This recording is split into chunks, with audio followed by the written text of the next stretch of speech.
So if you take a high-performance engine, right, and you push it well past its red line, physics tells you exactly when it's going to blow. Right. It's just a mathematical certainty at that point. Exactly. You can calculate the exact second of structural failure. But when you apply that same logic to knockout stage football, I mean, the math just completely falls apart. It really does. It goes right out the window. Welcome to the deep dive. I'm so thrilled you're joining us today because we are looking at a moment where human endurance just totally defied logic. Oh, absolutely. We're going back to July 7th, 2026, Atlanta Stadium. This was the round of 16 clash at the FIFA World Cup between the defending champions, Argentina, and a fiercely determined Egypt side. Fierce is probably an understatement. Yeah, seriously. Yeah. Our mission today is to unpack exactly how a match that looked like a guaranteed historic upset morphed into one of the most chaotic comebacks in the history of the sport. It truly is a phenomenal case study. I mean, we're talking tactics, psychology, and just raw physical survival. We've got a lot of ground to cover. We really do. We have a massive stack of sources to synthesize for you today. Everything from on-the-ground match reports and deep tactical breakdowns to incredibly passionate post-match quotes. And some wild refereeing controversies. Oh, yeah. We have the actual broadcast transcripts of one of the most intense VAR controversies of the entire tournament. But before we get into the X's and O's of how this game was won and lost, you really have to place yourself in Atlanta that afternoon. The atmosphere was unbelievable. It was. Thousands of Argentina fans had essentially turned the city into a massive sea of sky, blue, and white. Just taking over the streets. Literally taking over. The fan zones were overflowing with drums, singing, dancing. It was a full-blown carnival. And you could feel it. Yeah, there was this supreme, undeniable confidence radiating through the crowd. Everyone just assumed Lionel Messi and his squad were going to waltz through this match and continue their title defense. Which is fascinating because if you actually look at the physical reality of both squads heading into this match, waltzing was like the very last thing anyone should have expected. Totally. To understand the absolute mayhem of those final 10 minutes, you first have to look at the immense physical and emotional baggage both teams dragged onto the pitch with them. I mean, it's a miracle they were even standing. Neither team had an easy ride in the round of 32. Not at all. Argentina was pushed to the absolute brink. They barely survived a 3-2 extra time win over Cape Verde. Right, and Cape Verde were tournament debutantes. Exactly. And they essentially exposed the fatigue in Argentina's veteran core, making them chase shadows for over 2 hours. And Egypt's path was arguably even more brutal. Oh, for sure. They survived this grinding, incredibly physical 120-minute war of attrition against Australia. A total slugfest. It really was. That match ended 1-1, and Egypt only advanced by scraping through 4-2 on penalties. And you really cannot talk about that Australia match without talking about Mohamed Salah. You really can't. He played the full 120 minutes of that grinding game with a diagnosed hamstring injury. Which is just insane on its own. Insane. And not only did he play, but he stepped up in the shootout and scored a Panenka penalty. The nerve of that guy. For anyone who might not know, a Panenka is that incredibly cheeky, high-risk move where instead of blasting the ball into the corner, you just lightly chip it straight down the dead center of the goal while the goalkeeper dives out of the way. It takes so much confidence. Right. Doing that on a bad hamstring in a World Cup knockout game is just absurd. Well, it speaks volumes about his mindset. Yeah.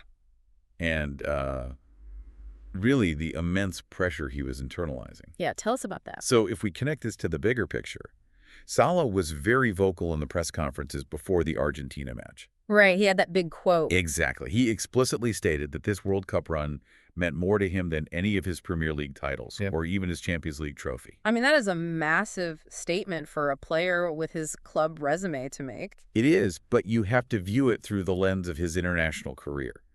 He has been the talisman for 2 different Egyptian teams that suffered agonizing losses in the Africa Cup of Nations finals. Oh, that's right, the AFCON finals. Yeah, and he spoke openly to the media about wanting to compensate for that specific heartbreak. He talked about giving hope to the Egyptian people during a really difficult time.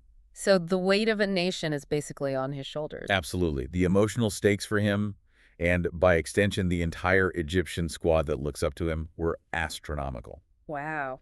Okay, so with both teams basically running on fumes, Neither manager could just rely on overwhelming the other with pure stamina. No, you can't just press for 90 minutes when your legs are dead. Right, they had to be surgical. So how did they actually set up tactically to survive this match? Well, Argentina's manager, Lionel Scaloni, came out in a very balanced 4-4-2 formation. Okay, classic setup. Yeah, he was clearly prioritizing total ball control to save his players' legs. He put Leandro Paredes and Enzo Fernandez in the center of the midfield with strict instructions to dictate the tempo. Just hold the ball, don't run too much. Exactly. The plan was to use their fullbacks, Nicolas Tagliafico and Nahuel Molina, to push high up the pitch, hug the touchlines, and horizontally stretch Egypt's defense to create gaps. And on the other side of the pitch? Egypt countered with a very compact 4-2-3-1. But here is the brilliant tactical wrinkle from their manager, Hassan. What'd he do? Salah didn't play out on the right wing. Really? Yeah, which is where the world is so used to seeing him isolate defenders, right? Yeah. Instead, he played centrally.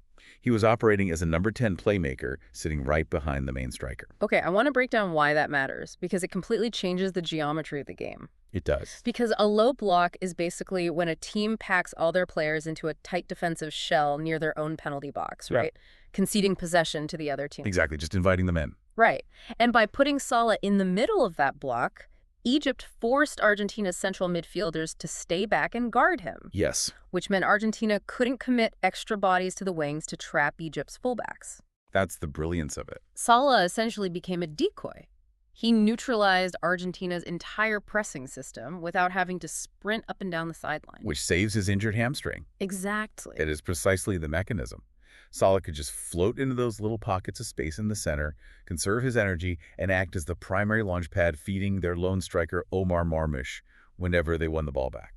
Okay, so think about this setup. It's like you've just run a marathon, and 3 days later, someone demands you sprint a 100-meter dash. Brutal. Right.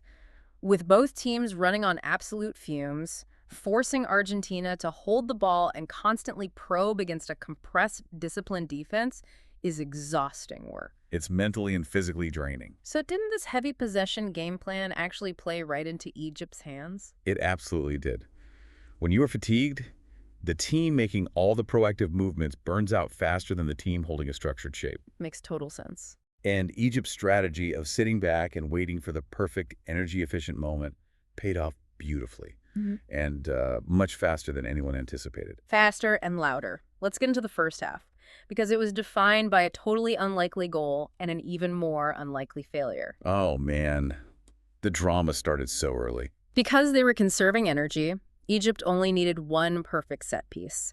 Just 15 minutes in, they execute this incredibly clever corner routine. It was a beautiful delivery. Marwan Ataya delivers a whipped cross, and Yas Ibrahim just rises above the entire Argentine defense to power a header home. Right into the net. Suddenly, it's 1-0 Egypt. The carnival in Atlanta just goes dead silent. The shock in that stadium was palpable. You could hear a pin drop. I can imagine. But Argentina, to their credit, strikes back almost immediately. Just 6 minutes later, in the 21st minute, Argentina's left back, Tagliafico, makes one of those penetrating runs we just talked about. Down the wing. He slices into the penalty area and gets completely wiped out by Haissem Hassan. Yeah, it's a clear foul. The referee immediately points to the spot. Penalty awarded. So the script basically writes itself here. Lionel Messi grabs the ball and steps up. Right, you just assume he buries it. Exactly. Order is restored. The underdog story ends early. But his strike is, frankly, tentative. He doesn't get the usual power behind it. It was unusually weak for him. And Egypt's 26-year-old goalkeeper, Mustafa Chaubert, guesses correctly. He flies to his left, stretches out, and saves it. We really need to pause and appreciate the magnitude of what Chaubert accomplished here. Oh, definitely. He ultimately finished the match with a 7.9 rating, keeping Egypt alive almost single-handedly at times. But by stopping Messi, Chaubert became only the 4th goalkeeper in the entire history of the World Cup to save 2 penalties in non-shootout games during a single tournament. Right, because he had that massive save earlier in the group stage, right? Correct. He saved a penalty against Iran's Mehdi Taremi in the opening round. He now joins an elite, tiny historical club alongside Jan Tomaseski, Brad Friedel, and Wojciech Szczesny.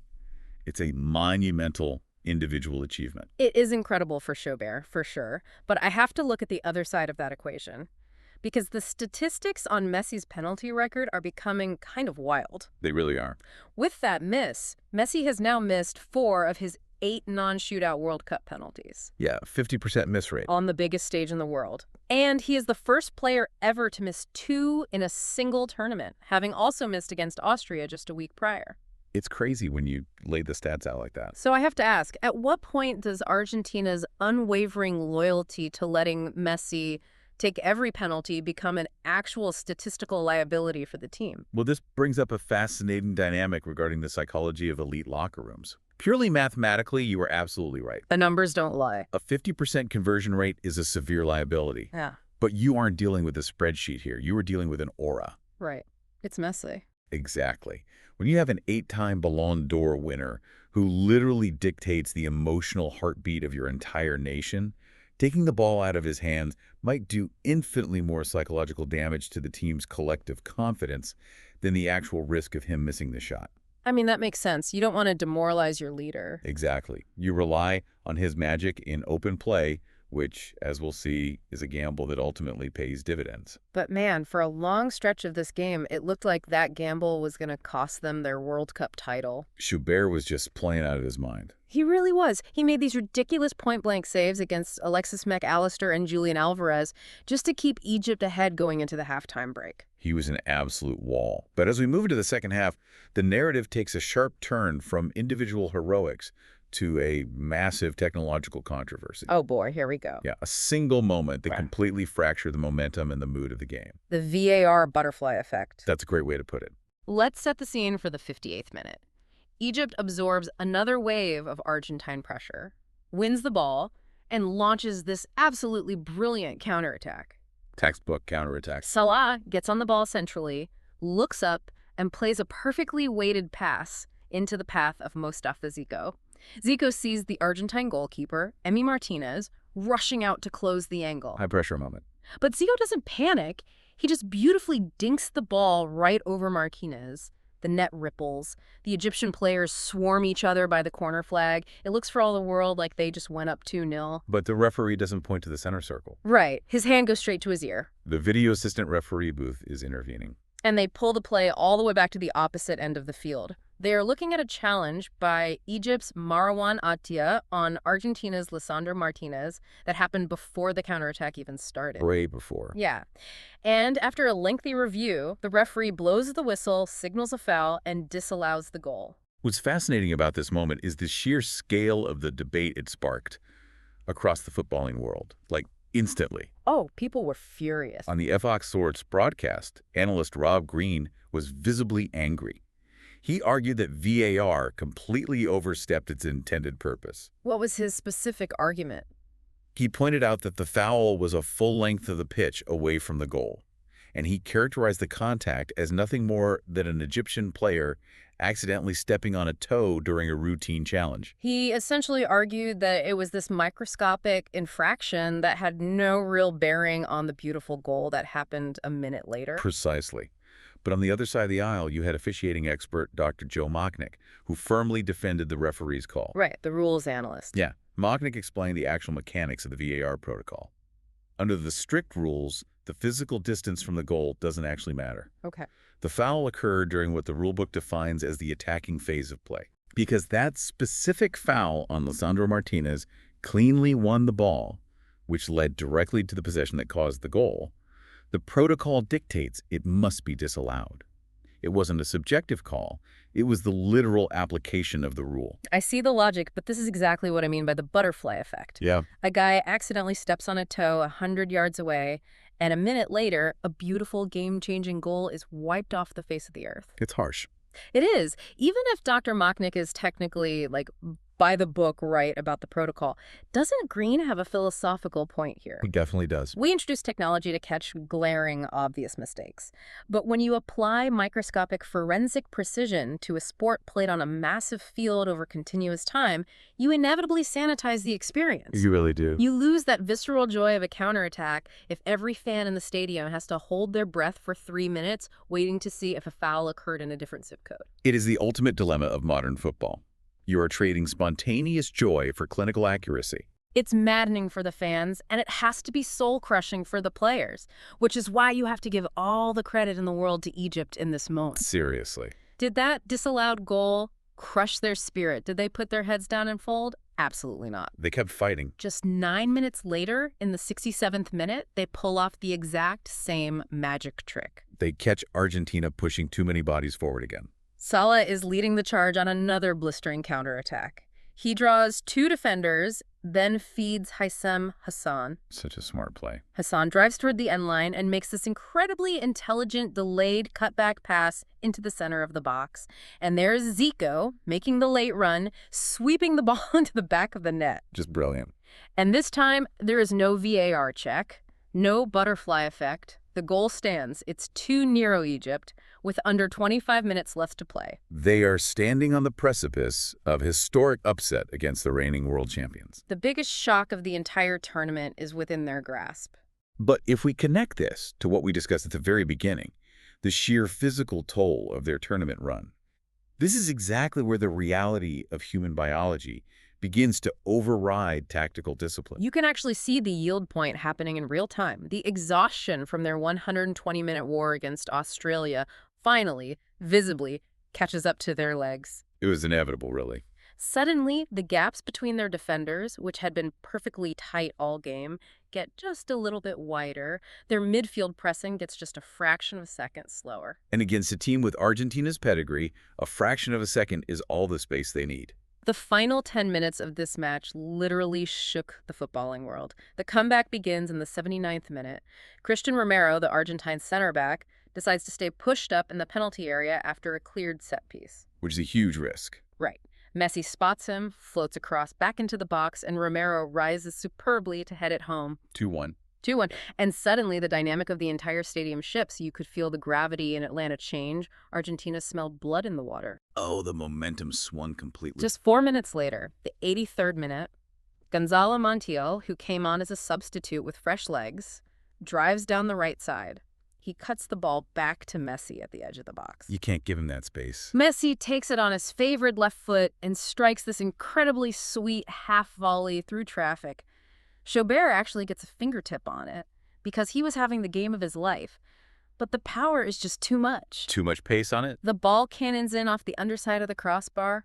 2-2. And we really have to highlight the historical milestones attached to that specific equalizer. Right, because there were a few, right? Yeah. That strike was Lionel Messi's 21st career World Cup goal. It allowed him to retake the Golden Boot lead with 8 goals in this tournament alone. Unbelievable. But most staggeringly, it extended his streak to scoring in 9 consecutive World Cup games. 9 games in a row. When the pressure reaches a boiling point where normal players freeze, his consistency remains absolute. It's terrifying if you're an opposing defender, because now Egypt is just desperately trying to hold on for the final whistle to force extra time. They are visibly gasping for air at this point. We hit stoppage time, 90 plus 2 minutes on the clock. Omar Marmoush and Salah, the 2 guys who had carried the Egyptian attack on their backs all afternoon, are trying to hold the ball up near midfield. Just trying to kill the clock. But their legs are gone. They lose crucial possession. It was purely a fatigue mistake. A heavy touch born of exhausted muscles. Argentina immediately counters. Substitute Lautaro Martinez isolates his defender on the wing. He creates an inch of space and delivers this beautiful, curling cross deep into the Egyptian penalty box. Yeah, here comes the midfield. And Enzo Fernandez, who, by the way, finished the game with a massive match rating of 8.6 for controlling the midfield, perfectly times his late run. You read it perfectly. He leaps over the tired Egyptian defenders and scores an absolute bullet of a header. 3-2 Argentina. And in a beautiful piece of statistical serendipity, that game winner by Enzo Fernandez was exactly the 3,000th goal scored in the history of the FIFA World Cup. Wow, really? Yeah, a beautifully round, historic number for a truly historic comeback. The aftermath of that goal and the eventual final whistle was just pure, unfiltered chaos. It was absolute bedlam on the pitch. The cameras caught a furious member of the Egyptian coaching staff receiving a red card on the sidelines, presumably still screaming at the officials about the VAR call or uncalled fouls. Tensions were just boiling over. On the pitch, you had Lionel Messi shedding literal tears of relief, fiercely embracing his teammates. Enzo Fernandez actually spoke to the media afterward, And he said that exact moment, scoring a decisive late World Cup goal, was something he had been vividly dreaming of for 3 years. Since their run in Qatar. Exactly. Ever since their legendary run in Qatar. And I think the emotional weight of this entire roller coaster was best captured by Argentina's manager, Lionel Scaloni. Oh, that interview. When the television reporters finally got to him for a post-match interview on the pitch, he was so overwhelmed he actually had to cut the interview short. He could barely speak. He just looked down, shook his head at the camera, and said, "I can't look up. I'm sorry. I'm really emotional right now. What a group of players. That's it. I've got to go." And he just walked off into the tunnel. It perfectly encapsulates the razor's edge of tournament football. I mean, you survive the gauntlet or you go home. Which brings us back to where we started. We marvel at Argentina's resilience. We marvel at Messi's enduring magic, at their refusal to snap under the immense pressure of going down 2-0. Legendary stuff. But you really have to consider how brutal the margins are in the modern game. We talked about how Egypt's legs gave out in the final 10 minutes after surviving 120 minutes against Australia just days prior. The physical toll of the modern calendar is becoming a huge factor in these late-stage matches. Exactly, but it's also about the technology. If VAR hadn't spotted a stepped-on toe 100 yards away in the 58th minute, we might be talking about the greatest upset in World Cup history. And possibly the end of Lionel Messi's international career. Right. I want to leave you with this thought to mull over until our next deep dive. As we marvel at the tactical brilliance and these dramatic comebacks, we have to look at the tools governing the sport. As technology gives us a more perfect, clinical game, what kind of legendary underdog stories are we inadvertently erasing? That's a profound question. Something to think about. Thanks for exploring the depths with us today. We'll catch you on the next deep dive.